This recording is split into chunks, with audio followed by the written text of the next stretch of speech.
This idea of finding life is set at that point. That's the journey we're going to be on. I think I've observed it kind of limits us. But in hindsight, how do you feel about that moment when you felt like, I figured it out, I've landed in the right places now? Well, I mean, I think a lot about the Joseph Campbell quote. If you can see your path all the way through to the end, you are following someone else's path. Your path only becomes clear moment by moment as each foot hits the ground.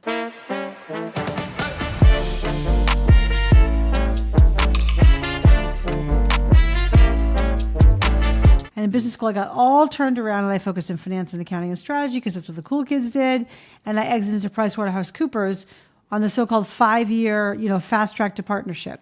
So I kind of thought my life was all set at that point. Yeah.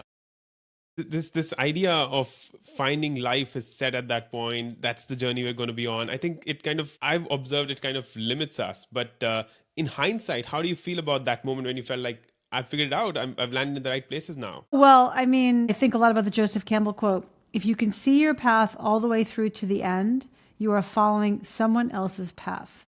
Your path only becomes clear moment by moment as each foot hits the ground.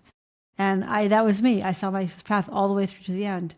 And I was definitely following someone else's path. And so one day I woke up on a Sunday and I thought, I hope I don't have to go into work tomorrow. Hope I get the flu so I don't have to go into work tomorrow. And I got the flu. 18 hours later, I was rushed to the emergency room. Yeah, it was very dramatic. And I was down for the count for 2 weeks. And then I realized this is not it. This is not what I want to do. And then I had to seek out what is it. And that took a lot of seeking and a lot of, searching. And it was like very challenging. But that's when I met the coach. And I was like, that's what I want to do. As you were going through that phase, there are millions around the world. And we can promote being an entrepreneur, and we can promote being becoming a founder or having like a full-time corporate job. It could be anything, but there could be dissatisfaction with any of the roles that we're playing in that moment. What does it mean to be a seeker, trying to understand that dissatisfaction and shift it in certain ways? What does that mean? Well, I mean, for me, it just means thinking a lot and contemplating, sometimes to a fault. I can kind of overthink things and get overly dramatic about like, oh, woe is me, about, things that are going on. And I think, though, what it means is that ultimately, I guess I would speak for myself, like one of my values is the truth. So I seek the truth. I want to know what's real. And so I want to discover, I want to understand, I want to question.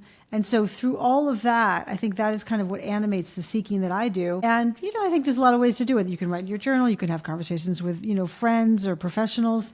But ultimately, I think it's about all of us trying to find our own path.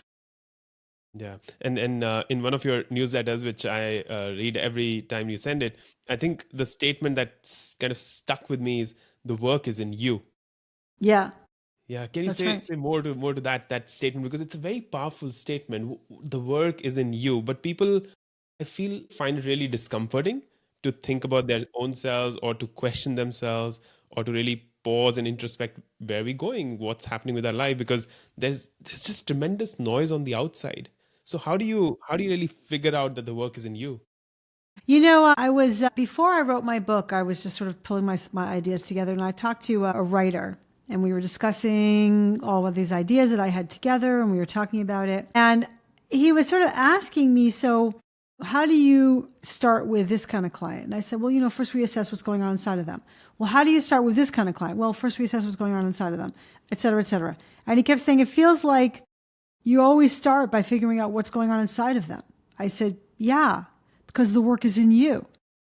And he said, that almost sounds like a book title. And so I was like, yeah. So as you may or may not know, I actually did a rap music video called The Work Is In You, which is readily available on YouTube. And, I just really think that for all of us, it all starts with you. My book From Startup to Grown Up is divided into 3 sections: managing yourself, managing them, and managing the organization. And so it starts with you, because you as a new client may come to me and tell me, oh, I have a problem with this individual. Thank you for watching this clip. If this was of value, then you would love this full podcast episode with the guest that you just saw. I'm just putting this link somewhere left or right of me that you should just click on and watch the full episode. We talk about deep ideas, insights about life, leadership, you as an individual, and you as a professional in this beautiful yet so chaotic world of ours.